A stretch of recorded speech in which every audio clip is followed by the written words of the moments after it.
सभी श्रोताओं का हार्दिक अभिनंदन। लीजिए सुनिए श्री आर के नारायण द्वारा रचित कहानी भगवान और मोची। लगता था दुनिया में उसका कोई नहीं है।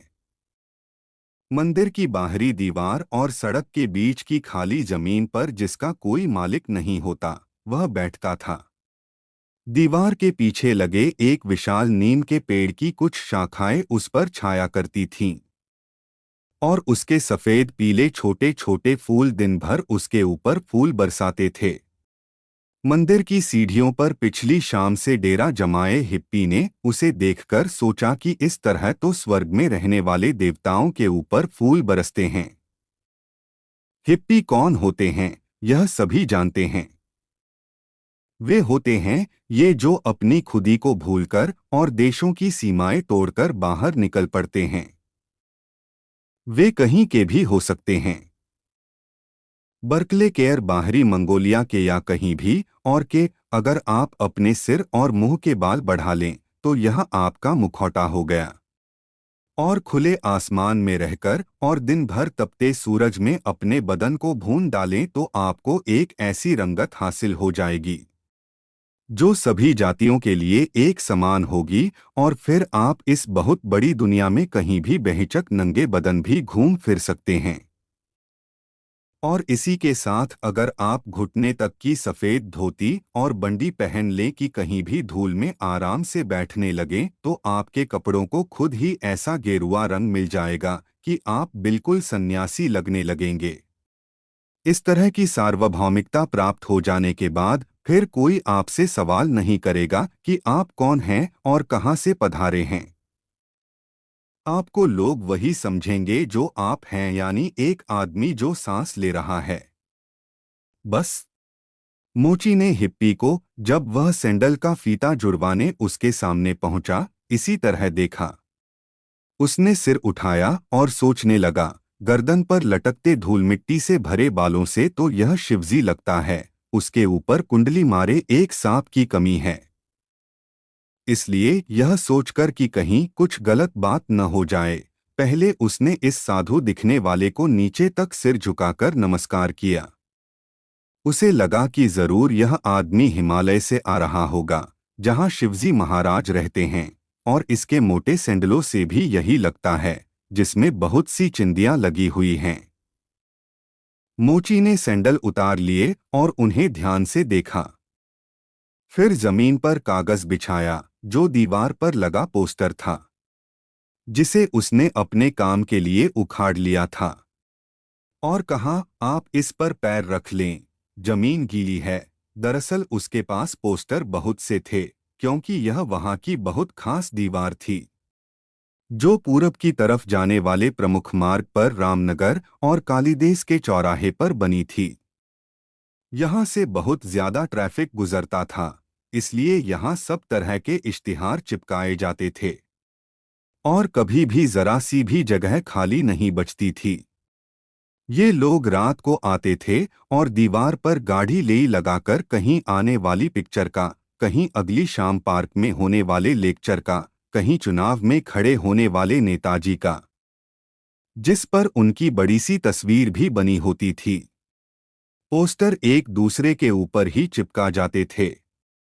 संदेश कोई भी हो, पास में खड़ा एक गधा समान भाव से उनको फाड़ फाड़ कर कुछ को फेंक देता था और ले लगे हिस्सों को बाकायदा खाने लगता था, क्योंकि शायद इसका स्वाद उसे बहुत पसंद था। मोची सवेरे जब यहाँ आता तो कुछ पोस्टर वह खुद भी उखाड़कर अपने पास रख लेता, क्योंकि इनसे उसके कई काम निकलते थे। इसमें वह कोने की झोपड़ी वाली दुकान से दोपहर को जब खाना लेता, उसे सफाई से लपेटकर रखता था। ग्राहक जब जूता गांठवाने आता तो उसके पैर रखने के लिए स्वागत की लाल चादर की तरह बिछाता, और जब सूरज बहुत गर्म हो जाता तो उन्हें ही ऊपर नीचे रखकर आराम से सो जाता था।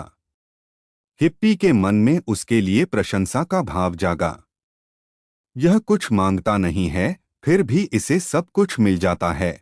वह सोचने लगा, काश वह भी इसी की तरह शांत और आत्मसंतुष्ट होता, पिछले दिन वह दूसरे साधु संतों के साथ मंदिर की सीढ़ियों पर हाथ फैलाए भिक्षा मांगने बैठा था। इनमें से कुछ उसकी तरह हट्टे कट्टे, कुछ लंगड़े लूले और अंधे और पागल थे। लेकिन इन सबकी जो एक बात उसे आश्चर्य में डाल देती थी, वह यह थी कि भूखे लगते हुए भी वे निश्चित लगते थे। शाम के समय जब लोग मंदिर में देव दर्शन और पूजा पाठ करके लौटते, तो वह इनके कटोरी में सिक्के फेंकते जाते थे। परंतु यह भाग्य की बात होती कि किसके कटोरे में सिक्का गिरता है और किसका खाली रह जाता है। इन लोगों में यह समझ भी थी कि सबको अपना भाग्य आजमाने के लिए स्वतंत्र छोड़ दें। लेकिन अगर अंधे का सिक्का उसके कटोरे में नहीं आ पड़ता तो उसे उठाकर कटोरे में डाल दें। हिप्पी अपने वातावरण में घुलमिल जाने की कला में कुशल था, इसलिए वह किसी से अलग नहीं लगता था। उस दिन पुजारी जी प्रसन्न थे, इसलिए उन्होंने देवताओं को चढ़ाया हुए गुड़ में पका चावल प्रसाद के रूप में इन सबको भी खाने को दिया था। इससे हिप्पी का पेट भर गया था और सड़क पर लगे नल से पानी पीकर वह मंदिर के चबूतरे पर ही वह सो गया था। सवेरा होने पर उसने देखा मोची अपने कंधे पर थैला लटकाए वहां आया और नीम के पेड़ के नीचे उसने अपना आसन जमाया। नीम की हरी हरी डालों पर ऊपर से गिरती सूरज की ताज़ी रोशनी बहुत अच्छी लग रही थी। हिप्पी को वहां बड़ी शांति की अनुभूति हुई। यहाँ किसी को किसी बात की शिकायत नहीं लगती थी। धूल या शोर या बदहवास आवागमन के खतरे, जिसमें साइकिलें और पैदल आदमी औरतें एक दूसरे से भिड़ते बचते बड़ी गाड़ियों के बीच से अपना रास्ता बनाते चले जा रहे थे। लारियां और स्कूटर पागलों की तरह पोपो करते अपने पीछे धूल के गुबार छोड़ते ऐसे दौड़ते चले जा रहे थे, मानो प्रागैतिहासिक युग के भयंकर जानवर एक दूसरे का पीछा कर रहे हैं। किसी से भी किसी को कोई परेशानी नहीं हो रही थी। कई दफा कोई राह चलता जोर से खांस खखार के हवा में कहीं भी जोर से थूक देता या किसी भी दीवार पर खड़े होकर पेशाब कर देता, और किसी भी बात पर किसी का ध्यान ही नहीं जाता था, न कोई विरोध करता था। हिप्पी यह देखकर चकित था कि लोग जिंदगी को जैसी भी वह है उसी तरह स्वीकार कर रहे हैं। मोची अपना सिर झुकाए चमड़ा छीलता या सुए से उसमें छेद कर उसके भीतर मोम लगा मोटा डोरा डालकर दूसरे धागे में इस तरह फंसाकर खींचता कि जादू की तरह चमड़ा सिलता चला जाता। उसके पास एक छोटे से बर्तन में पानी होता था, जिसमें डुबोकर वह कड़े और जिद्दी चमड़े के टुकड़ों को मुलायम करके सीधा करता और फिर उसे लोहे के ऊपर रखकर निर्दयता से ठोंकने लगा, जिससे उसके सब बल निकल जाएं। जब कोई काम न होता तो वह चुप बैठा आने जाने वालों के पैरों पर नजर मारता रहता कि इनमें से किसकी पट्टी टूट गई है, किसकी हिलकर टूटने की दशा को पहुंच गई है और किसकी कीलें निकल गई हैं। उसके हाथ जब कभी खाली होते तो उनमें खुजली मचने लगती और वह अपने औजारों को पत्थर पर घिस घिस कर पैना करता रहता। उसके हाथों को काम में लगा देखकर हिप्पी सोचता कि इसे चमड़ा काटने, सीने पीटने के काम में एक प्रकार का आध्यात्मिक सुख प्राप्त होता है। उसके लिए खाना भी दूसरे दर्जे का काम था। कोने की दुकान से एक लड़के को इशारा कर एक कप चाय या एक बंद मैंगाने के अलावा वह खाने पर ज्यादा ध्यान नहीं देता था। कभी कभी जब उसके पास काफी देर तक कोई काम न होता तो वह ऊपर पेड़ की तरफ देखता रहता। जैसा उसका दिमाग बंद हो गया हो, वह बेकारी की इस स्थिति में भी संतुष्ट था। उसके चेहरे से न कोई इच्छा झलकती थी, न कोई शिकायत। वह आवाज लगाकर काम नहीं मांगता था, न किसी काम के लिए मना करता था। वह किसी से सौदेबाजी भी नहीं करता था। जूता मिलने पर उसे ध्यान से देखता, ग्राहक के पैर रखने के लिए पोस्टर बिछा देता और मरम्मत करने के बाद उसे पाव में सही ढंग से पहनाकर चुपचाप पैसे का इंतजार करता था। धीरज तो उसे रखना ही होता था, क्योंकि जेब से बटुआ निकालकर उसमें से सिक्के तलाशने में समय लगता ही था। अगर ग्राहक कंजूस होता और पैसे कम देता तो वह ऊपर देखता और हाथ में दिया पैसा उंगलियों से न पकड़कर वैसे ही पड़ा रहने देता, जिसके जवाब में कोई तो एकाध पैसा डाल देता और कोई एकदम पलटकर आगे बढ़ जाता। मोची सैंडल ठीक कर रहा था तो हिप्पी सामने रखे कागज पर बैठ गया। उसे यह देखकर मजा आया कि वह एक रंगीन फिल्म स्टार के घर बैठा है। ऐसा नहीं था कि उसे बैठने के लिए कागज की जरूरत थी, लेकिन यहाँ यही ठीक था, नहीं तो मोची को बुरा लगता। हिप्पी तो खुरदरी जमीन पर बैठने का अभ्यस्त था। हो सकता है कि कुछ दिन बाद वह कीलों के आसन पर उसी शांति से बैठने योग्य हो जाता। यह संभव था कि गुरु के लिए उसकी खोज उसे यहाँ तक पहुँचा देती। बनारस की अपनी यात्रा में उसने योगियों को कीलों पर ध्यान लगाकर बैठे देखा था। गया में उसने एक साधक देखा था जो अपने गालों में एक लंबी सुई घुसाए बैठा था, जो उसकी जीभ के भी आर पार जा रही थी। परंतु यह भी उसे स्वीकार था, क्योंकि वह मौनव्रत की साधना कर रहा था।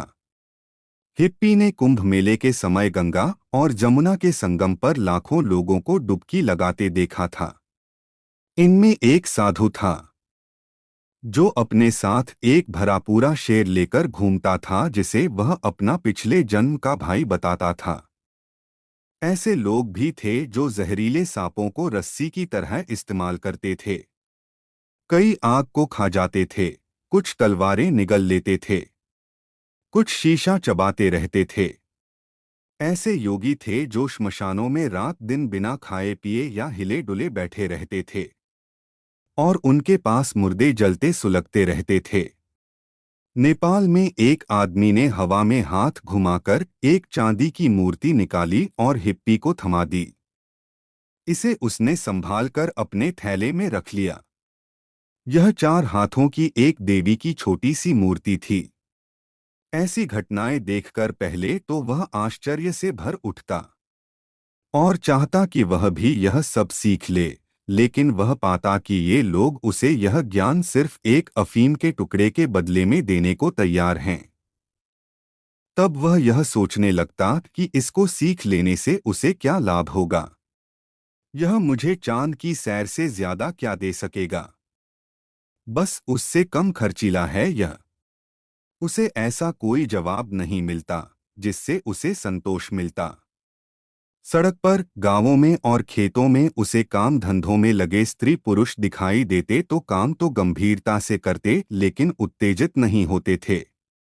उसे लगता था कि इनकी जिंदगी का कोई दर्शन है जिसका अध्ययन किया जाना चाहिए। वह घूमता रहता, ट्रेनों में, पैदल, आती जाती गाड़ियों में या बैलगाड़ी में।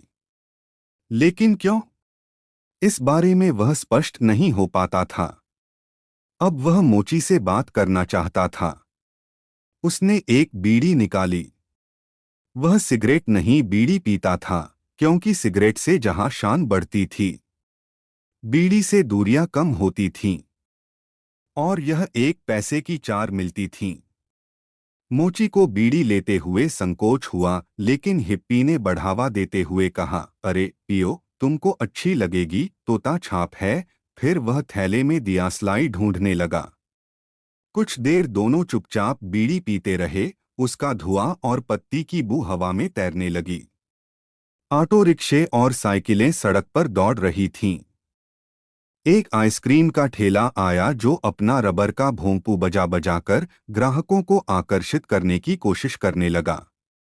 स्कूल की भी छुट्टी होने वाली थी और बच्चे एकदम गेट से निकल पड़ते। बातचीत शुरू करते हुए हिप्पी ने कहा, तुम्हारे ऊपर तो फूल बरसते हैं, और ऊपर पेड़ की डालियों से तब भी गिरते हुए फूलों की ओर इशारा किया। मोची ने ऊपर देखा और कोट पर गिरे फूलों को झाड़ा, फिर सिर पर बंधी पगड़ी से भी, जिसका रंग उड़ गया था पर जो धूप और पानी से उसकी रक्षा करती थी और उसके व्यक्तित्व को भी एक शान देती थी, कुछ फूल निकाले। हिप्पी ने अपनी बात दोहराई, दिन में भी आशीर्वाद की तरह तुम्हारे ऊपर फूल झरते रहते हैं। मोची ने सिर उठाया और कुछ तल्खी से बोला, लेकिन ये फूल मैं खा तो नहीं सकता। इन्हें मैं न घर ले जा सकता हूँ कि बीवी को देकर कहूँ आज इनका खाना बना। किसी पेट भरे आदमी के ऊपर फूल बरसें तो दूसरी बात है। स्वर्ग के देवता ही उनका मजा ले सकते हैं, मेरे जैसा आदमी नहीं। तुम भगवान में विश्वास करते हो? हिप्पी ने सवाल किया, जिसे सुनकर मोची को आश्चर्य हुआ। इस तरह का सवाल उठ ही कैसे सकता है? शायद यह रहस्यमय आदमी उसकी परीक्षा ले रहा है, इसलिए जवाब सोच समझकर दिए जाने चाहिए। मोची ने सामने खड़े मंदिर की तरफ इशारा किया और कहा, यह तो कई दफा हमारी तरफ देखता ही नहीं है। देखे भी कैसे? उसे देखने के लिए बहुत कुछ तो है। उसने भगवान की एक ऐसी तस्वीर की तरफ कुछ मिनट तक देखा जिसमें उसके चारों तरफ हजारों हजार लोग अपनी अर्जियां लिए खड़े थे। फिर कहा, अपने बड़े अफसर कलेक्टर साहब की ही मिसाल लें। क्या हर कोई उनसे मिल सकता है या वे खुद एक ही अर्जी का जवाब दे सकते हैं? जब एक आदमी का अफसर से मिल पाना ही इतना कठिन है, तो ईश्वर तक पहुंचना कितना ज्यादा मुश्किल होगा। उसे कितना सोच विचार करना होता है। फिर उसने अपनी दोनों बाहें उठाकर आसमान में इधर से उधर तक घुमाईं। इससे हिप्पी को लगा कि भगवान का उद्देश्य और कार्यक्रम कितना ज्यादा विस्तृत है। मोची कहता रहा और वह सो भी नहीं सकता। मंदिर के पुजारी जी कहते हैं कि देवता न सोते हैं, न आंखें झपकाते हैं। झपका भी कैसे सकते हैं? एक क्षण में दुनिया में न जाने कितनी बुरी बातें हो सकती हैं। ग्रह अपना रास्ता छोड़कर एक दूसरे से टकरा सकते हैं। आसमान में से आग और पत्थर निकल सकते हैं और राक्षस लोग सारी सृष्टि को नष्ट भ्रष्ट कर सकते हैं। प्रलय ही आ सकती है। हिप्पी भी भगवान के एक पलक झपकने में सारी दुनिया के विनाश की इस कल्पना से सिहर उठा। मोची ने कहा, मैं भगवान से रोज पूछता रहता हूँ और हर घंटे पूछता रहता हूँ। जब भी उसे जरा फुर्सत मिलेगी वह मेरी बात सुनेगा। तब तक मुझे सहन करना होगा। क्या सहन करना होगा? हिप्पी ने जानना चाहा। उसकी उत्सुकता बढ़ती जा रही थी। इस जिंदगी को मैं उससे कहता हूँ, मुझे उठा ले, लेकिन उसका समय अभी नहीं आया। वह भी आएगा। लेकिन क्यों? क्या तुम जिंदा रहने से खुश नहीं हो? हिप्पी ने प्रश्न किया। मैं तुम्हें समझ नहीं पाया, मोची ने उत्तर दिया। और तभी सामने से निकलते एक पैर को देखते ही वह बोला, अरे यह तस्मा टूट गया है। आओ ठीक कर दूं। यह एक विद्यार्थी था। वह यह सुनकर एक क्षण रुका, फिर आगे बढ़ गया। मोची की नजर में एक चिढ़ पैदा हुई। देखो आज के इन लड़कों को क्या हो गया है, अब ये परवाह ही नहीं करते। बुरी आदतें हैं ये। यह तस्मा उसके घर तक पहुंचने से पहले टूट जाएगा, लेकिन वह यह जूता फेंक देगा और दूसरा खरीद लेगा। उसने एक आह भरी और कहा, आजकल लोगों की आदतें बदल गई हैं। सिर्फ 5 पैसे में यह साल भर और चल सकता था। उसने पीछे बोरी पर रखे ऐसे कई जोड़े सैंडल दिखाए। ये सब मैंने इधर उधर से इकट्ठा किए हैं। ये इसी तरह के लड़कों के हैं। कई दफा स्कूल के पास सड़क के किनारे ऐसे सैंडलों की लाइन लगी दिखाई देती है। लड़के इन्हें वहीं छोड़कर चले जाते हैं। कुछ को उन्हें हाथ में उठाकर घर ले जाते शर्म आती है। ये सब न एक रंग के होते हैं, न जोड़े ही होते हैं। लेकिन मैं इन्हें काट पीट कर और नए सिरे से रंग रोगन कर जोड़े बना देता हूँ। लगा कि इस तरह जोड़े बनाने की योग्यता पर उसे गर्व है। मैं इन्हें यहाँ रखे रहता हूँ तो देर से ही सही, कभी न भी भगवान मुझे ग्राहक भेज देता है जिसे कम पैसे में अच्छी चीज भी मिल जाती है। इनके लिए मुझे जो भी मिल जाए मैं ले लेता हूँ, इन्हें कौन खरीदता है। अरे कोई भी, खासतौर से जब कहीं कोई इमारत बनती है तो लोगों को सीमेंट पर चलने के लिए मजबूत चमड़े की जरूरत होती है। मुझे भी हर रोज कम से कम रोज 5 रुपए कमाने की जरूरत होती है, जिससे कुछ चावल या और कुछ अनाज खरीदकर घर ले जा सकूं। वहां दो मुंह खाने का इंतजार करते हैं। अब जिंदगी को क्या होता जा रहा है। 2 जून के खाने को भी पूरा नहीं पड़ता, पान भी 1 पैसे के 2 हो गए हैं। जो पहले 20 मिलते थे, और मेरी बीवी को खाने को भले ही कुछ न मिले, पान हर वक्त चबाने को चाहिए। भगवान इस जिंदगी में हमें सजा दे रहा है। पिछले जन्म में मैं जरूर लोगों को कर्ज देने वाला रहा होऊंगा, जो गरीबों को चूसता होगा, या दुकानदार होऊंगा जो सारा चावल मुनाफे के लिए दबा रखता है। जब तक मेरा हिसाब साफ नहीं हो जाता, भगवान मुझे यहीं रखेगा।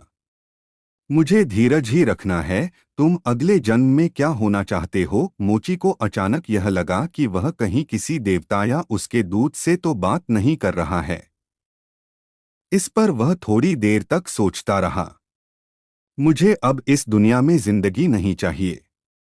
क्या पता अब मुझे नरक में ही भेज दिया जाए, और मैं नरक में नहीं जाना चाहता। उसने दूसरी दुनिया का खाका खींचा जिसमें एक ताकतवर अकाउंटेंट बैठा हर आदमी के हिसाब किताब का पूरा लेखा जोखा तैयार करता है, और अंत में उसे क्या मिलना चाहिए यह निश्चित करता है।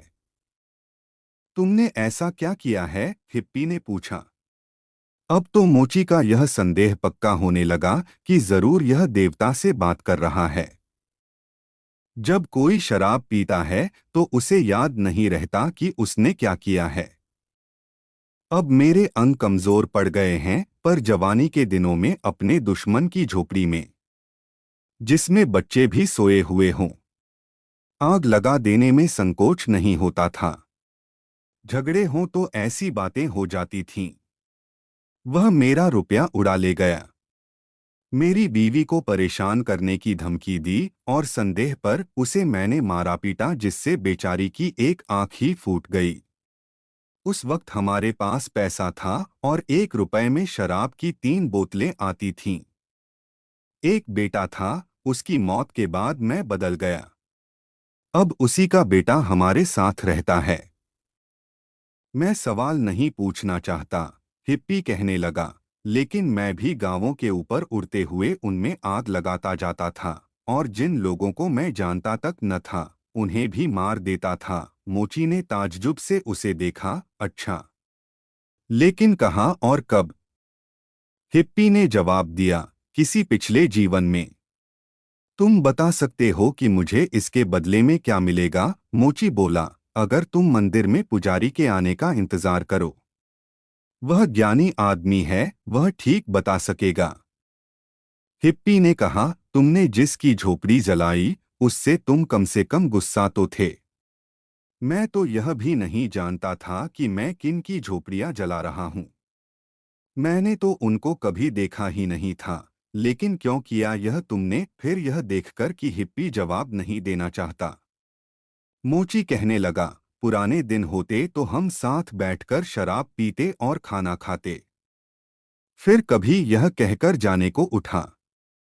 सैंडल में पैर डालकर बोला, मैं फिर आऊंगा। हालांकि वह यह नहीं जानता था कि वह कहाँ जाएगा और इसके बाद कहाँ रुकेगा। उसने मोची को 25 पैसे दिए, यही तय हुए थे। फिर उसने थैले से चांदी की मूर्ति निकाली और उसे मोची को देते हुए कहा, यह तुम्हारे लिए है। लोग मोची ने मूर्ति को ध्यान से देखा और कहा, अरे यह तो दुर्गा की मूर्ति है, यह तुम्हारी रक्षा करेगी क्या? कहीं से चुराई है? हिप्पी को यह सवाल अच्छा लगा, क्योंकि इससे जाहिर था कि अब वह इज्जतदार आदमी नहीं दिख रहा था। शायद जिस आदमी ने यह मुझे दी उसने इसे चुराया होगा। इसे अपने ही पास रखो, यह तुम्हारी रक्षा करेगी। यह कहकर उसने मूर्ति वापस कर दी। हिप्पी के चले जाने के बाद वह सोचने लगा, देवता को भी जब मौका मिले तो वह चोरी करता है।